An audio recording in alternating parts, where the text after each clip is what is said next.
Бүгінгі сабағымыз кітапхана тану пәнінен бірінші лекция. Негізі кітапхана тану пәні жазудың, кітаптың, баспаның, кітапханалардың тарихын зерттейді ең бірінші. Және де бүгінгі сабақта осы кітапхана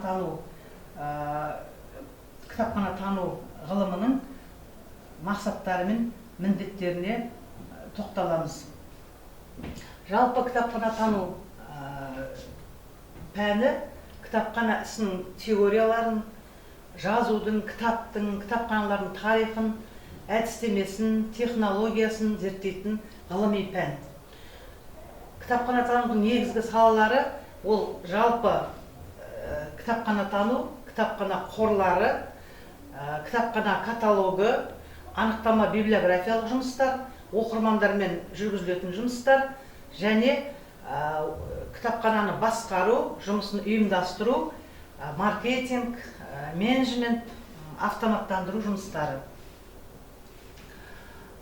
Енді бұл пәннің негізгі мазмұны кітапханашы библиографтар, кітапханашы ақпаратшы, кітапханашы педагог кәсіби қызметтерінің мақсаттарын, әдіснамасын және әдістерін түсіндіру. Енді жалпы кітапханашы әмбебап маман. Өйткені кітапханаға барлық ғылым салаларының иелері, оқытушылар болсын, инженер болсын, мұғалім болсын, дәрігер болсын, жалпы барлық білім салаларында жұмыс істейтін қызметкерлер келеді. Сондықтан біз ол мамандардан көбірек білуге тиіспіз. Ол дегенде, мысалға кітап, жалпы ақпарат көздері түскен кезде біз олармен танысып, біліп, оның ішінде мазмұнын біліп, сөйтіп келген пайдаланушыларға сұраныстарына толық жауап беріп, ол кісілерді ақпаратпен қамтамасыз етуге міндеттіміз. Сондықтан да осы библиограф маман, ақпаратшы маман барлығы да осы бағытта жұмыс істейді. Және қазіргі кезде кітапхана қоры, кітапхана ресурстар деген сөзбен алмасты. Ал оқырмандар дегеніміз пайдаланушылар болып өзгерді. Неге? Өйткені қорлардың ішінде дәстүрлі кітаптар, журналдар, газеттер болатын. Ал қазір электронды құралдар, электронды ақпарат көздері көптеп саналады. Және басымдық көбіне сол электронды ақпараттар көздеріне түсіп отыр. Ал пайдаланушы деп неге айтамыз? Бұрын оқырман дейтіндігіміз. Оқырман дәстүрлі ақпарат көздерін, яғни кітаптарды, газеттерді қолмен ұстап отырып оқитындығын. Ал қазіргі пайдаланушылар көбіне компьютерде отырып, немесе интернетте отырып, барлық ақпарат көздерін электронды алуға тырысады. Сондықтан оларды оқырман емес, пайдаланушы деген сөзбен алмастырдық.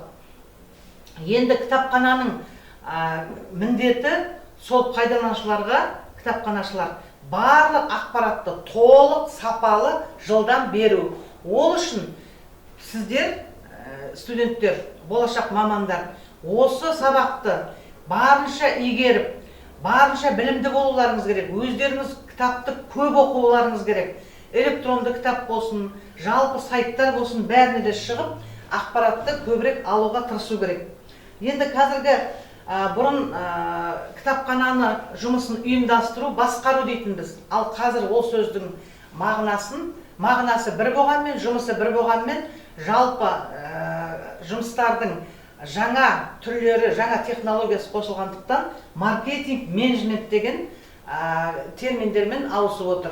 Жалғыз термин емес, оның ішіндегі жұмыстарда жаңа технологияға бағытталған. Енді кітапханалардың қызметі, ол кітапхана дегеніміз, мысалға қалалық кітапханалар жүйесін алайық.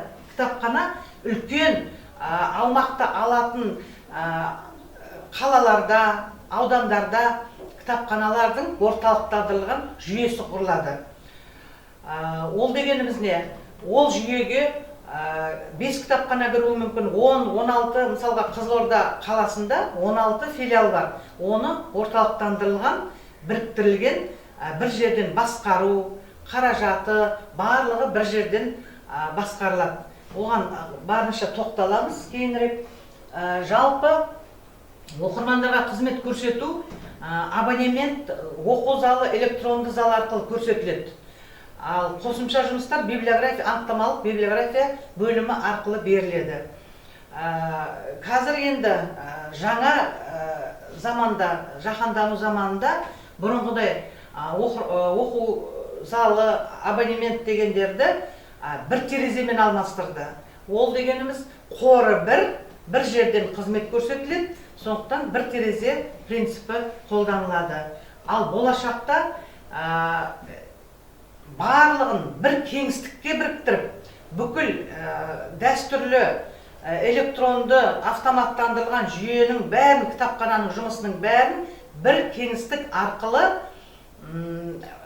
жұмыс, коворкинг дейді қазір. Коворкинг дегеніміз бір кеңістікте жұмыс жасау. Оның ішінде кітап оқу да болады, спортпен айналысу, спорт бағында жеңіл түрлері, шахмат, теннис деген сияқты. Ол жерде кішігірім семинар, жиналыстарда өткізіледі. Кеңістік болған кезде қабырғалардың бәрін алып, оны үлкен бір кеңістікке айналдырады кітапханаларды.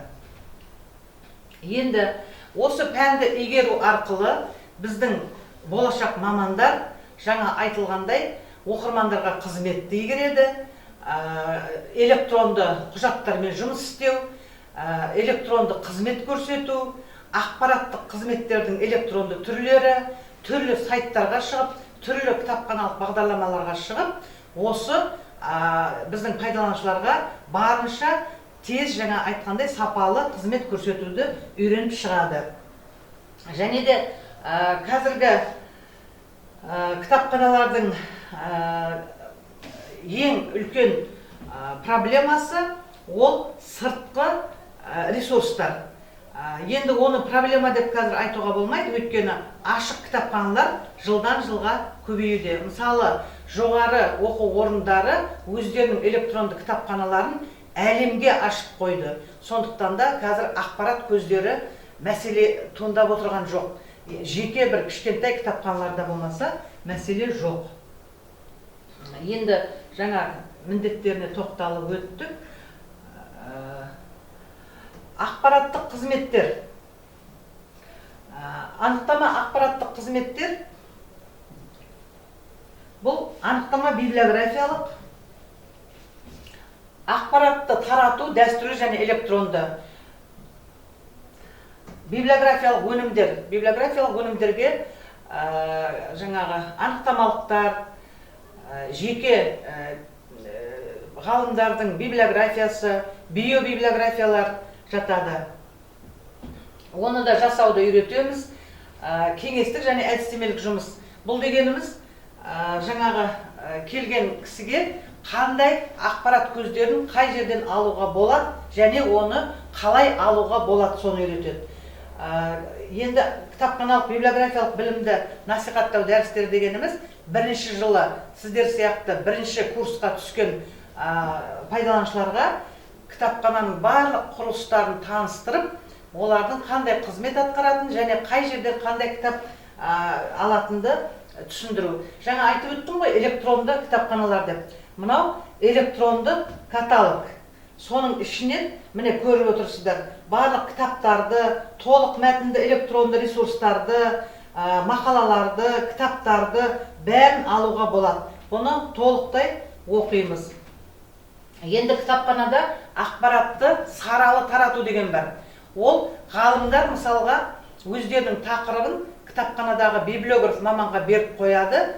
Ол библиограф сол маманның сол тақырыбына қандай жаңа ақпарат көздері түсті, соны оның электронды поштасына салып, немесе өзіне хабардар етіп, қамтамасыз етіп отырады. Қазақстандағы жоғары білім, Қазақстан ғылымы, Болашақ университеті баспасөз беттерінде, Қызылорда облысының білімі, осы сияқты саралы қызмет, осы тақырыптарға міндетті түрде библиографтар ақпаратты жинақтап отырады. Мынау жаңа айттым ғой, библиографиялық көрсеткіштер жеке кісілердің ғылыми еңбектерінің тізімі алғы сөздерімен жасалады.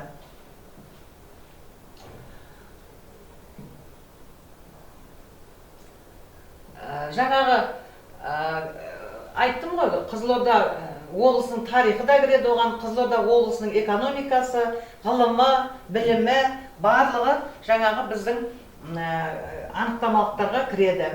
Енді қандай онлайн дегеніміз сыртқы жұмыстар бар. Ол виртуалды анықтамалық қызметтері. Мысалы, оқырман өз үйінде отырып, кезекші кітапханаға, ол да электронды болады. Кезекші кітапхана сол электронды кітапхананың ішінде отырып, өзінің қажетті ақпаратын жібереді тақырыбын. Сол кезде виртуалды анықтама жасалып, ол кісінің электронды поштасына немесе WhatsApp-қа жіберіледі. Электронды кітаптарға тапсырыс беру. Қорда, егерде электронды каталогта осы кітап бар болатын болса, бұған да тапсырыс беруге болады. Оны жаңағы кітапханашылар сканерлеп, сандық форматқа өткізіп, оны оқырманға береді. Ақпаратты іріктеп тарату, жаңа айттым. Кітапты пайдалануды электронды ұзарту. Бұрын кітапты алып келіп, оқырман билетін көрсетіп, сөйтіп барып ұзартатын түгін. Ал қазір электронды ұзартуға болады. Өйткені олардың штрих-кодтары бар. Бұрынғыдай оқырман билетінің нөмірімен емес, сол штрих-кодын айтса, электронды қызметпен оның кітабының уақытын ұзартуға болады. Басшыларға саралы қызмет көрсету. Мысалға, бұл жерде ректорды алайық. Ректорге өзіне жаңа экспресс информация жылдам ақпарат беруге болады. Және де саралы қызмет дегеніміз ректорге не керек? Болашақ университет туралы не шықты? Ақпарат көздеріне немесе газет журналдарға соларды беруге болады. Болмаса, ол кісіні қызықтыратын Қазақстанның экономикасы, Қызылорданың экономикасы, білімі, ғылымы, жалпы осы басшыға қандай ақпарат керек, соны міндетті түрде беріп отыру қажет. Құжатты электронды жеткізу дегеніміз, жаңа айтқандай, электронды пошта арқылы жіберуге болады. Енді жаңа айттық қой, кітапханалар басқа форматқа көшті. Мен сіздерге бүгін эрфит технологиясы туралы айтқым келеді. Бұл ең соңғы ғылымның жаңалықтары. Осы кітапхана саласындағы жаңа технологияның, осы Қазақстанда қазіргі эрфит технология дегеніміз, әр кітапқа штрих-код беріледі. Сөйтіп ол бағдарламаға енгізеді, бұның жеке бағдарламасы болады. Және де кішкентай ғана мынау сияқты кішкентай құралмен бүкіл кітапты өткен кезде үлкен миллиондаған қорды бір мезгілде инвентаризация жасап білуге болады. Сондықтан эрфит технология орнатылған жердің жұмысы жеңілдейді және штаттары азаяды. Сөйтіп барлық жұмыс электронды форматқа өтеді. Енді жаңаға айтқандай коворкинг орталық.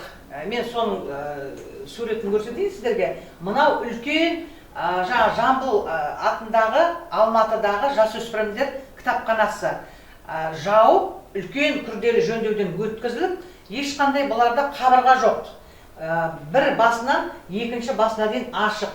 Мысалға, мынау балаларға арналған бұрыш. Ал мынау кәдімгі кітапханасы. Қараңыздар, ол жерде оқу залы жоқ, абонемент жоқ қолға беретін. Балдар осы мына кішкентай жәшіктердің ішінде, үйшіктердің ішінде отырып қарайды. Оны балалар қызығатындай етіп, бәрін әріппен, түрлі түсті етіп жасап қойған. Ал үлкендерге де өздері демалатын орын деп есептеуге болады оны. Демалып отырып, шай ішіп отырып, оның ішінде кафетерий бар, шай ішіп отырып, кішкентай пирожный жеп отырып, өздерінің ақпарат көздерімен танысып, сол жерден көптеген ақпарат алып шығуға болады. Ол жердің ішінде тегін интернет, Wi-Fi, жаңағы демалатын орындар, жастардың тыныш отырып оқитын жерлері де бар. Оны бекітіп, дыбыс шықпайтындай қылады. Өздері ішінде қалай отырса да өздерінің несі еркінде және топпен жұмыс істейтін, жаңа айтқандай кішкентай вебинар, семинар өткізетіндей орындар болады. Барлығы ыңғайлы етіп жасалады. Енді кітапханадағы келген ақпарат көздерін жарнамалау. Оны менеджментті өткен кезде өте айтамыз.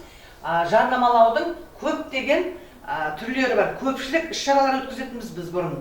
Кештер, презентация деген сияқты. Қазір солардың орнына Библия керуен, Библия фреш, Прус сауалнама деген сияқты жаңағы оқуды, смарт рейдинг, ақылды оқу деген, Библия квест, аквариум, осы сияқты іс-шаралардың түрлері қазір қосылды.